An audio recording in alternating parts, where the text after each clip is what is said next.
Hello my friend, magandang araw at welcome sa Juan Retirement. Kung bago ka pa dito, please like, share, and subscribe para lagi kang updated sa aming mga tutorial.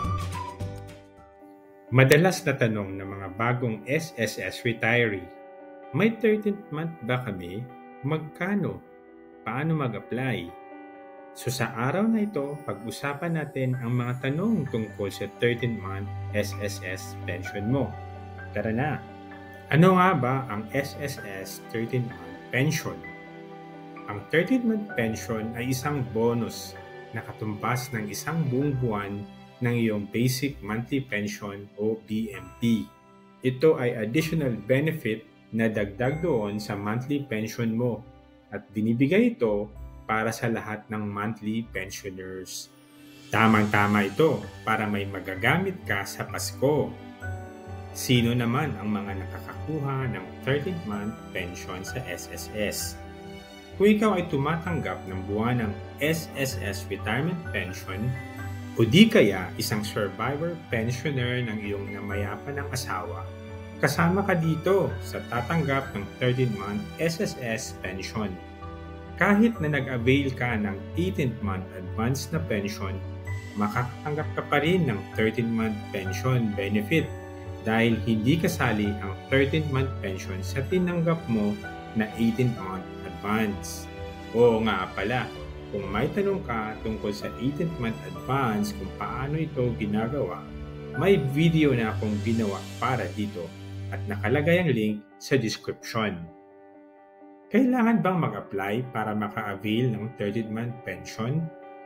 Kung ikaw ay SSS retiree na tumatanggap ng monthly pension, automatic na po na makakakuha ng 13th month pension.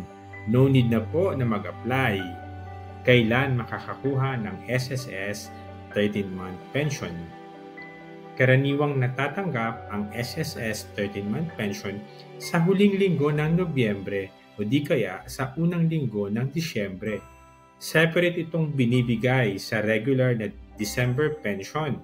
So kung basic monthly pension mo ay 8,000, for example, makakatanggap ka ng 8,000 na 13 month plus may matatanggap ka pa ring 8,000 para sa regular December payout. Kasama ba ang 1,000 bonus at mga dependents allowance sa mga anak sa 13 month pension? Hindi po kasama ang 1,000 pesos bonus na monthly add-on. Hindi rin po kasama ang dependents allowance para sa iyong mga legal dependents na anak sa 13th month pension. Ang 13th month pension ay equal sa iyong basic monthly pension lamang at hindi kasama yung mga bonus. Yung tatlong SSS tranches na increase ng SSS para sa 2025 and 2027 kasama ba? Good news po! Starting September 2025, meron tayong pension increase sa SSS bawat taon sa loob ng 3 years.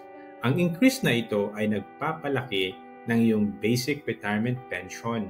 At dahil ang 13th month ay nakabase sa basic monthly pension, automatic ding tataas ang 13th month mo sa kada taon. So ayun, sana may natutunan ka na namang bago sa araw na to. Kung medyo mabilis ang video, pwede mo pong ulitin at mag-pause. At kung may tanong po kayo, isulat lang sa comment. Muli po, ito po si John from Juan Retirement. God bless po at pagpalain ka ng Panginoon. See you in the next episode!